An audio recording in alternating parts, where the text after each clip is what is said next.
కాంతి scanner. ఈ rice కుక్కర్లో rice ఎలా వండుకోవాలో చేసి చూపిస్తున్నాను చూడండి. మీకు ఏంటంటే అందులో ఒక మెజర్మెంట్ కప్ ఇస్తాడు.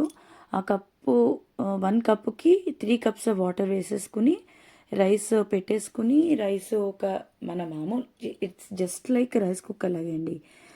స్విచ్ పెట్టేసి ఆన్ చేసేస్తే కనుక మీకు 10 to 15 మినిట్స్లో అది దాంతో అదే రైస్ అయిపోయి ఆ బటన్ పైకి వెళ్ళిపోతుంది వామ్ మోడ్లోకి వెళ్ళిపోతే పిల్లలకి జస్ట్ మీరు రైస్ పడేసుకుని పిల్లలు జస్ట్ ఫ్రెష్ అయిపోయి వచ్చేటోడికి రైస్ రెడీగా ఉంటుంది. హాయిగా ఏ పెరుగుతోనో కూరతోనో సర్వ్ చేసేసుకోవచ్చు. పిల్లలకి ఇది చాలా కన్వీనియంట్గా కూడా ఉంటుందండి. మీరు అందులో మీకు ఫ్లేవర్డ్ రైస్ అన్నీ కూడా చేసేసుకోవచ్చు. మనకి ఇది పిల్లలకి ఇది ఉంటే కనుక హాయిగా ఉంటుంది. మనకి కూడా అమ్మయ్య పిల్లలు కొద్దిగానే రైస్ తింటారు అని మనకి జనరల్గా సౌత్ ఇండియన్స్కి రైస్ కావాలి కదా.